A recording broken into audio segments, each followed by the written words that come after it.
우리는 지난주에 내게 직분을 주심은이라는 주제로요 특별 새벽 기도를 했고 임직자 스쿨 내용으로 우리가 특별 새벽 기도의 말씀을 들었습니다. 이어서 오늘 오전과 오후는 임직자의 봉사생활 좀 더 확대를 하면 우리의 모든 성도님들이 하나님을 몸된 교회를 섬김에 있어서 성경이 말하는 봉사의 원리를 좀 오늘 오전과 오후에 좀 더 깊이 있게 나누려고 합니다. 오늘 본문의 말씀은 예수님께서 하나님의 백성들이 몸된 교회를 섬길 때에 어떠한 태도, 어떠한 마음으로 섬겨야 될지를 가르쳐주는 비유의 말씀입니다.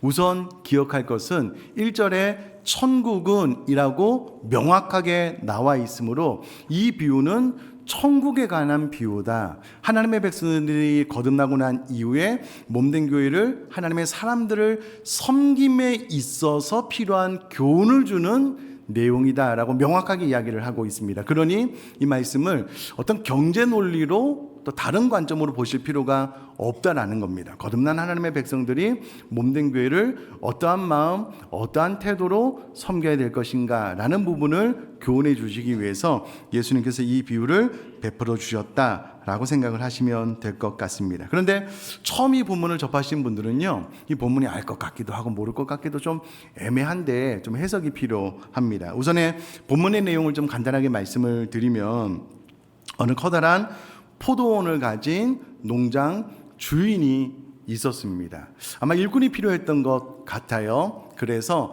장터, 오늘날로 이야기하자면 뭐 좀 일터, 인력사무소라고 할 수 있을까요? 이런 장터에 나가서 필요한 일꾼들을 이제 선발해서 본인의 포도원에서 일하게끔 하려고 새벽 6시에 나갔더니 사람들이 있는 거예요.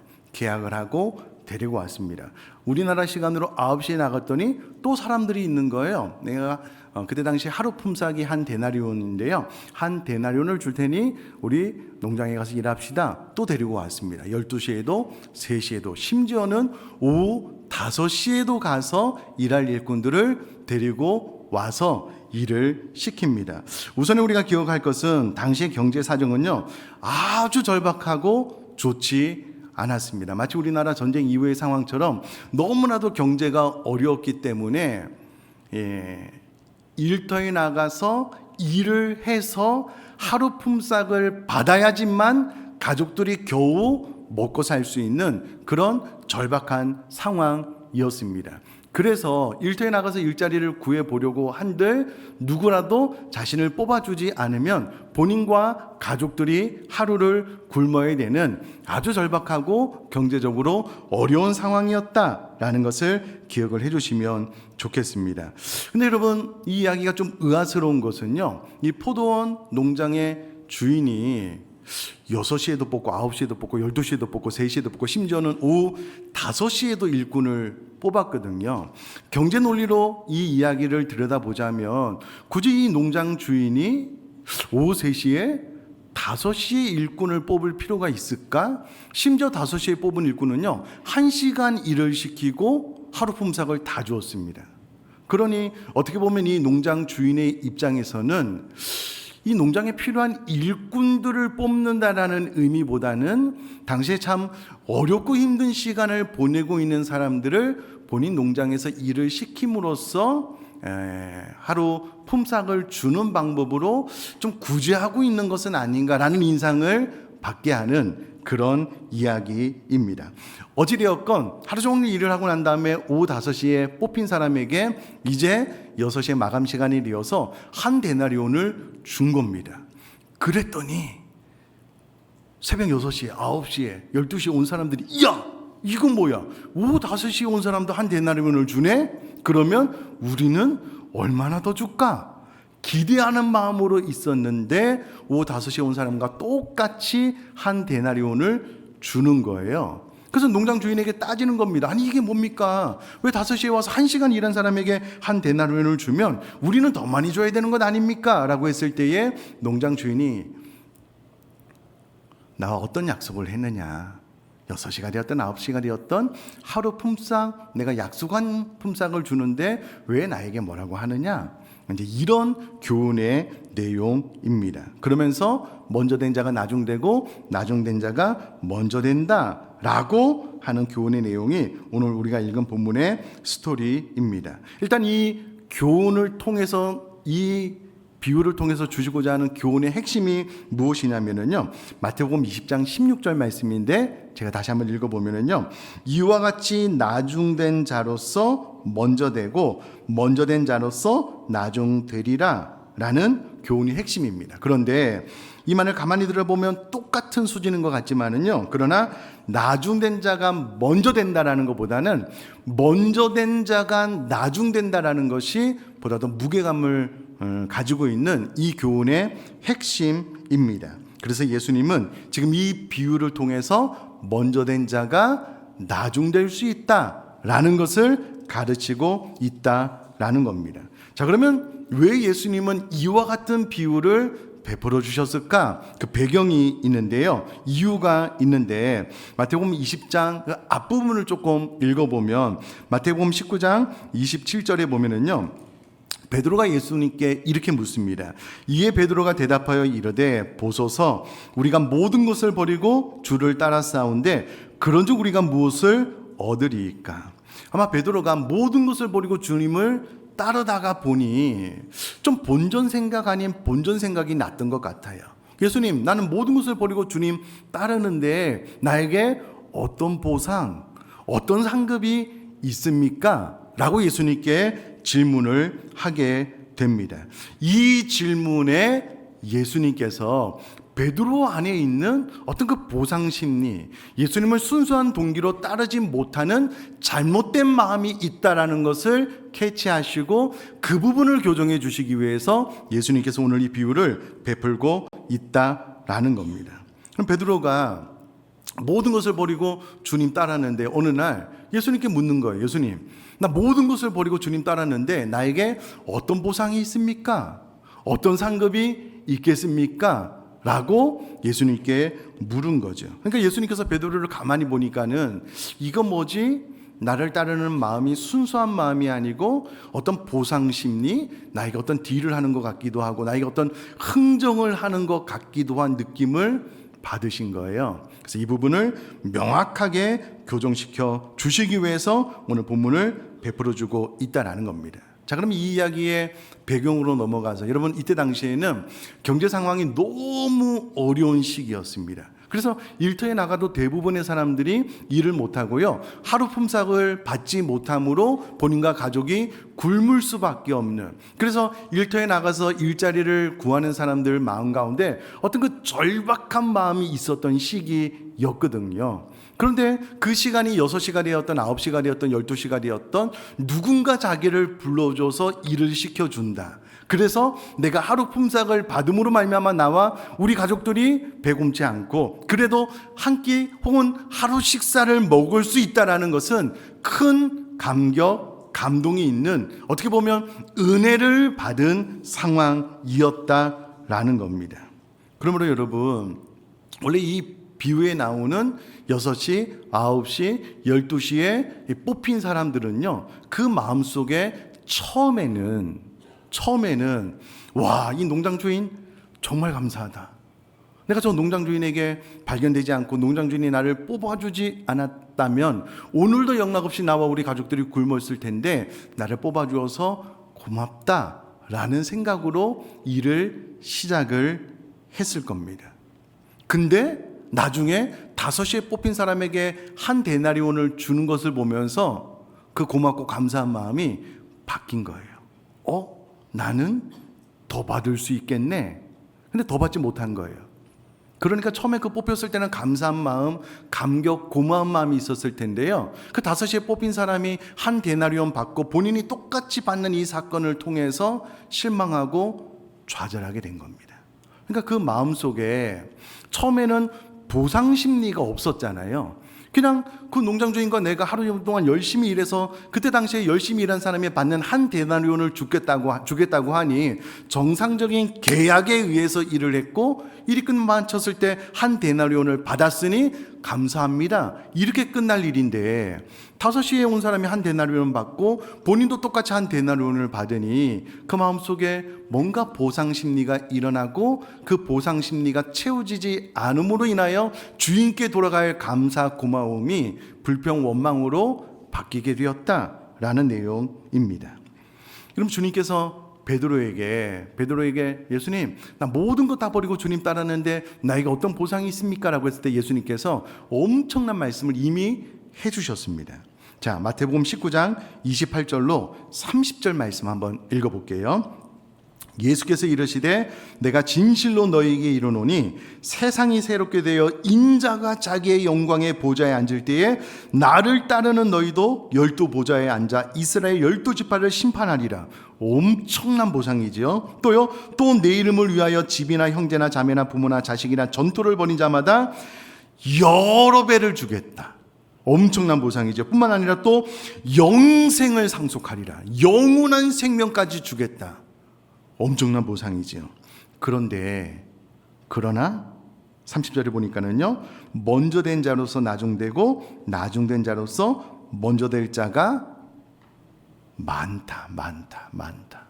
이와 같은 하늘의 보상이 약속되었고 너희들이 원하든 원하지 않든 열심히 일하면 내가 너희들에게 충분한 보상을 줄 거야.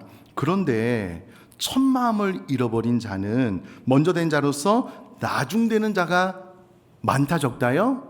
많다.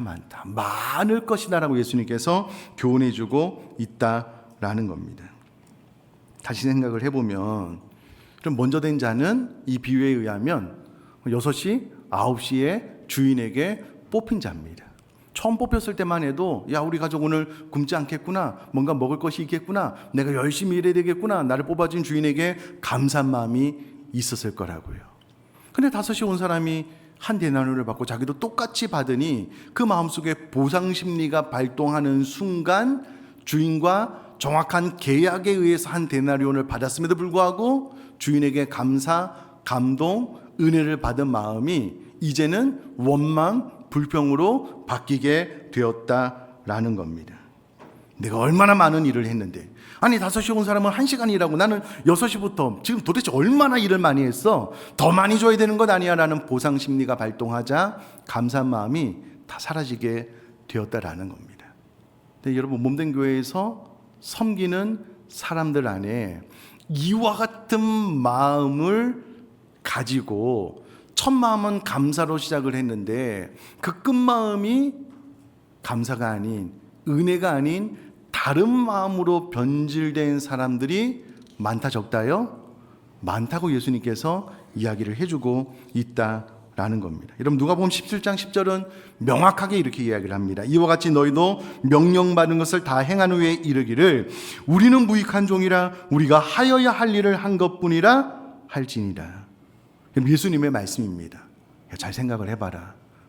한 주인에게 종이 있는데 그 종이 열심히 밭에 가서 일하고 들어오면 주인이 야, 정말 수고했다, 잘했다, 이 상석에 앉아서 맛있는 밥 먹어라 라고 할 주인이 어디 있겠느냐.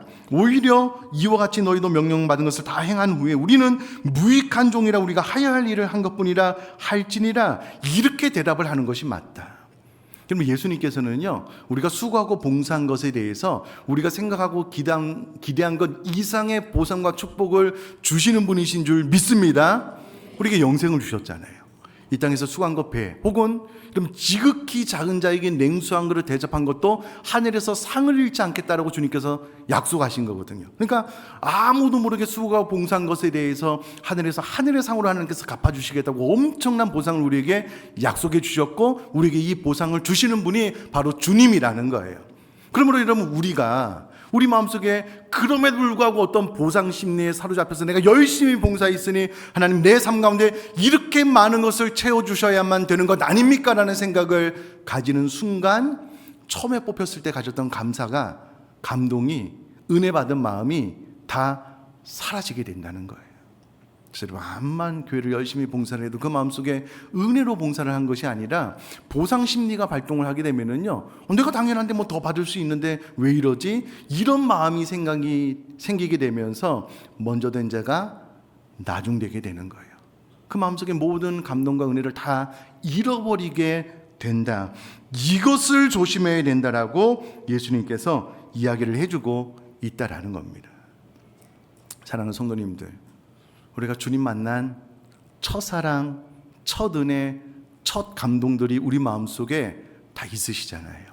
그때는 내가 주님을 위해서 내 생명을 다 내어주어도 아깝지 않고요, 내가 정말 주님을 위한 모든 희생은 희생이 아니고 오히려 은혜고 감사였잖아요. 근데 어느 순간 내 마음속에 보상심리가 조금씩 싹 트게 되면은요, 이 보상심리가 첫사랑 첫 은혜로 감동으로 주님을 섬겼던 그 은혜를 다 갉아먹는 거예요. 그래서 은혜는 다 사라져버리고요, 어느 순간 나처럼 열심히 일하지 않는 다른 사람을 바라보면서 불평하게 돼요. 싫어지게 돼요. 미워하게 돼요. 왜 나는 6시, 9시부터 열심히 와서 일했는데 5시에 막 늦게 와가지고 왜 일하는 척이나 하고 말이지. 그렇게 되는 거예요.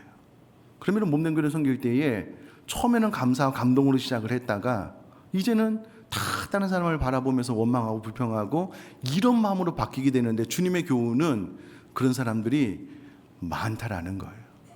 먼저 되었는데 나중된 자가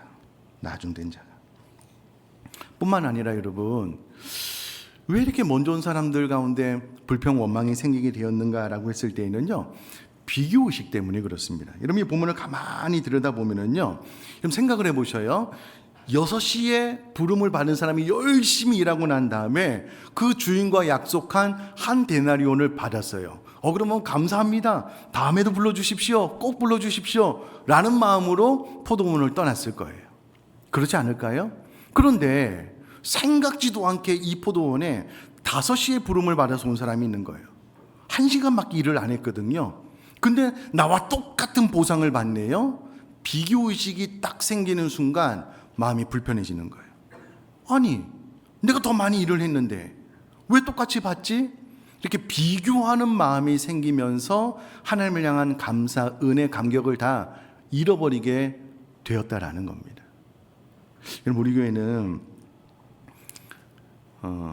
그런 생각이 들어요. 제가 일본에 계시는 참 존경하는 선교사님이, 일본 사람들은 행위를 바꾸는 부분에 대해서는 설교할 게 없대요. 삶이 참 정직하고요, 바르대요. 설교를 할 수가 없대요.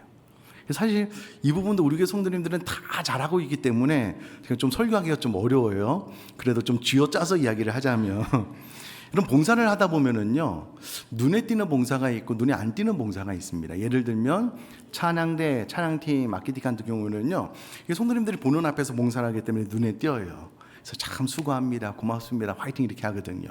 눈에 안 띄는 봉사들이 교회에는 여러 곳 있어요.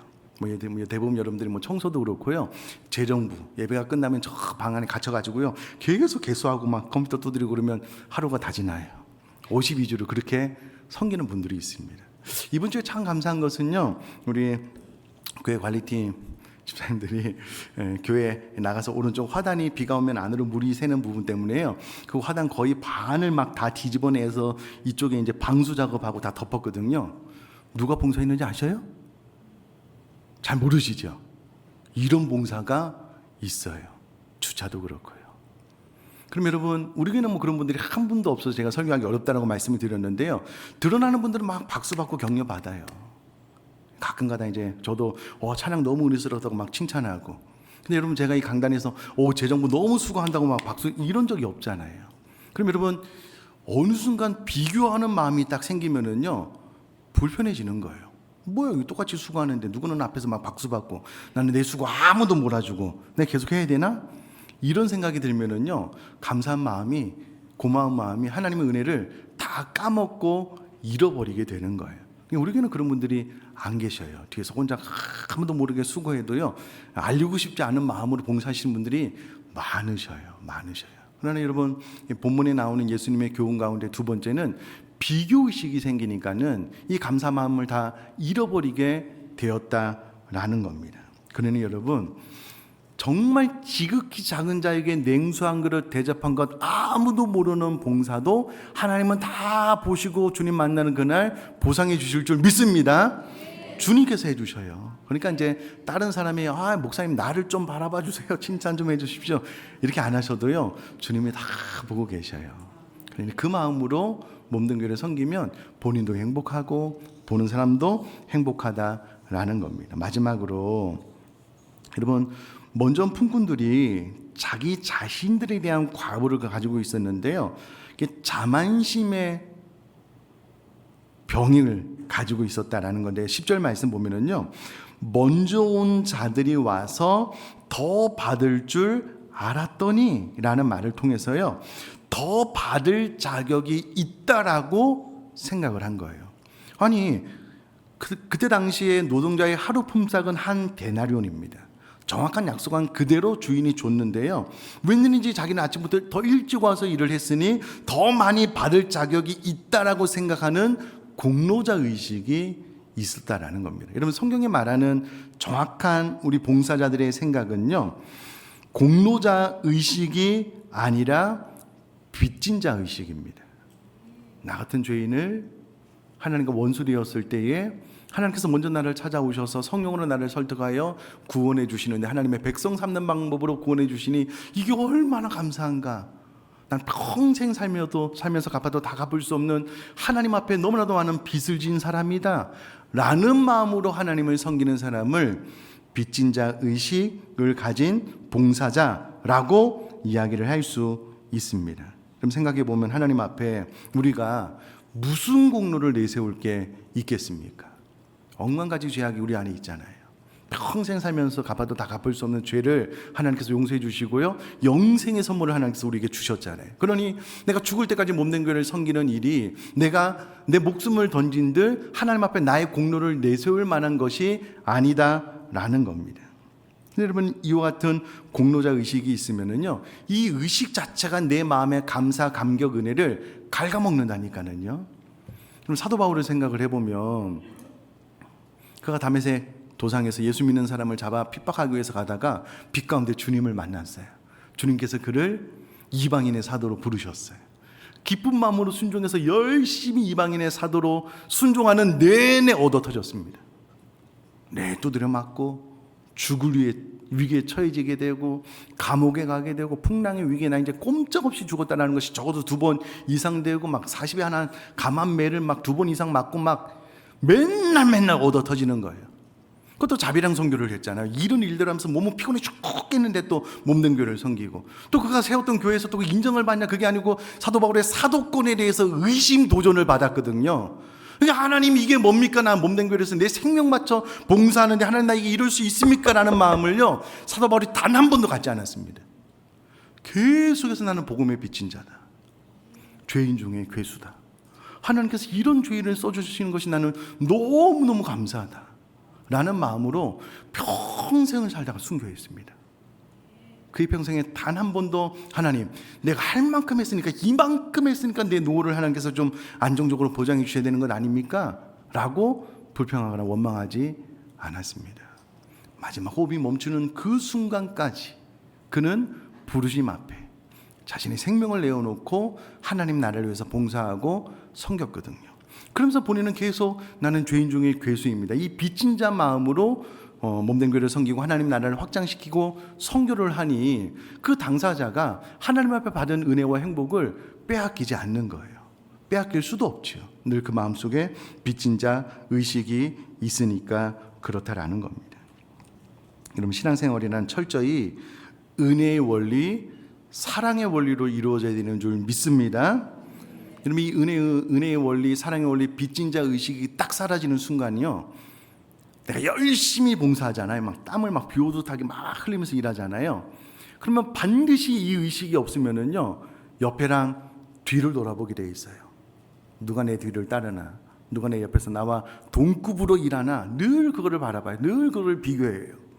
그래서 내가 하나님 앞에 쓰임받는 이 부분에 대한 감사보다, 왜 나만 이렇게 열심히 봉사하지? 왜 나만 이렇게 열심히 수고하지? 도대체 다른 사람들은 언제 신앙이 더 성숙해서 나의 수준으로 이렇게 봉사하지? 이 생각하고 있다니까요. 그 봉사는 봉사대로 하면서 본인은 감격과 은혜도 없어요. 이제 빚진 자의 마음이 없으면 그렇게 된다라는 겁니다. 사도 바울은 이와 같은 이유 때문에 갈라디아 교인들에게요, 왜 너희가 성령으로 시작했다가 육체로 마치려고 하느냐라고 이야기를 합니다. 물론 율법에 대한 교훈이긴 하지만 우리가 성령으로 감사로 시작을 했다가 왜 육체로 인간적인 생각으로 마무리를 하려고 하냐라는 겁니다. 시작이 좋았다면 끝도 좋으셨으면 좋겠습니다. 저는 말씀을 준비하면서요, 이야, 이 말씀이 진짜 우리 가정생활 가운데 적용하면 진짜 보배롭고 은혜스러운 말씀이구나라고 깨닫게 되었습니다. 제가 남자니까 남자의 기준으로 좀 이야기를 하면은요, 저희가 이제 25세 이제 결혼을 했는데요, 신학생이니까 찢어질 듯한 가난, 이렇게 더 잘 살아질 수 있는 어떤 그런 가능성이 없는데 우리 아내가 어떻게 나를 보고 나를 믿고 결혼을 해준 거예요. 반지하에 조그만 단칸방에 그냥 들어가는 입구도 작고 하여튼 그 집을 설명하기가 좀 싫어요. 요리하는 바로 옆에 화장실이 붙어 있고요. 하여튼 그런 집에서 살았거든요. 우리 아내한테 그런 말은 안 했지만, 여보, 어떻게 나와 같은 사람이랑 결혼을 해줘. 너무 고마워. 내가 하늘의 별도 달도 따다 줄게. 말은 안 했어요. 그런 마음이었거든요. 여러분, 시간이 지나면서 그 마음을 잃어버리면은요, 결혼 생활이 어떻게 될까요? 참고로 저는 결혼 생활이 진짜 행복합니다. 감사해요. 고마운 마음을 가지고 있거든요. 교회 봉사도 마찬가지예요. 우리가 거듭나고 나서 하나님께서 우리가 얼마나 큰 은혜를 주셨어요. 그러니까 평생 갚아도 갚을 수 없는 은혜를 받은 자가 몸된 교회를 또 한 사람 한 사람이 주님의 형상대로 지어진 하나님이라고 하니 성도님들을 위해서 섬기는 거예요. 그러면서 그게 나에게 더 없는 행복과 더 없는 기쁨과 더 없는 감격이 되는 거예요. 이런 삶을 살아라. 그래서 나중된 자가 먼저 될 수 있다. 여러분, 나중된 자는 5시에 부름을 받은 자잖아요. 그 5시에 여러분 이 사람의 부름을 받았을 때 이 사람에게는요, 기적이 일어난 거예요. 아마 평생에 5시에 내가 누군가에게 뽑혀서 나를 사용해 주는 일이 아마 한 번도 없었을걸요. 정상적인 오너라면, 정상적인 CEO라면 5시에 불러서 1시간 일 시키고 하루 일당을 줄까요? 경제적인 논리로 어림도 없지요. 은혜를 받은 거예요. 큰 감격, 감동을 받고 1시간 동안 열심히 일했는데 또 이 주인이 또 자기에게 또 생각지도 않게 또 한 데나리온을 다 주네요. 너무 감사한 거예요. 나중된 자가 먼저 된 거예요. 근데 오히려 먼저 부름을 받는 먼저 된 자는 나중될 수 있다라는 것이 예수님의 교훈이잖아요. 여러분, 이 포도원 주인은 하나님을 의미하고요, 포도원은 교회를 의미한다면 5시에 부름을 받은 자는요, 여러분, 우리가 지금 말세지말에 살아가고 있잖아요. 말세지말에 우리가 5시에 하나님의 은혜로 말미암아 거듭나 이 말세지말에 주님 앞에 쓰임 받고 있다고요. 그럼 5시에 부름을 받은 이 종이 정말 감격과 감사로 기적이 일어났다라는 마음으로 주님 앞에 쓰임 받은 것을 고마워한 것처럼, 여러분, 우리가 5시에 부름 받은 사람으로서 그 마음을 가지고요, 마지막 호흡이 멈추는 그날까지 주님 앞에 열심히 쓰임 받기를 주님의 이름으로 축복합니다. 여러분, 나 같은 죄인을 살려주셨는데, 여러분 생각을 해보면 처음에 주님이 지셨던 십자가는요, 너무 무거워서 건강한 사람도 잘 지고 가기가 어렵대요. 그럼 몸된 교회를 섬기는데 힘들잖아요. 어렵잖아요. 어느 순간 아무도 모르게 여러분 십자가 끝을 톱으로 막 잘라요. 좀 편하네요? 좀 더 잘라요? 더 편하네요? 막 여기 자르고 막 여기 자르고 나중에 목걸이처럼 막 목에 걸고 다닐 수도 있어요. 반지처럼 끼워서 막 이렇게 다닐 수도 있어요. 근데 우리가 몸된 교회를 그렇게 섬기고 있지는 않은지 생각해 볼 필요가 있어요. 주님이 주셨던 십자가 내가 지고 그저 아무리 무겁고 어려워도 힘들어도 내가 포기하지 않고 더 기쁨과 감사한 마음으로 주님 따르겠습니다 라는 교훈이 오늘 베드로에게 주시는 핵심적인 메시지이거든요. 그러니 우리 사랑하는 성도님들이 나 같은 죄인 살려주시고 일꾼 삼아주신 그 은혜를 기억하고 첫마음 그대로 주님 앞에 내 생명을 다 드려도 아깝지 않습니다. 이것은 하나님의 은혜입니다 라고 고백함으로 주님 따를 수 있는 저와 여러분 될 수 있기를 주님의 이름으로 축복합니다.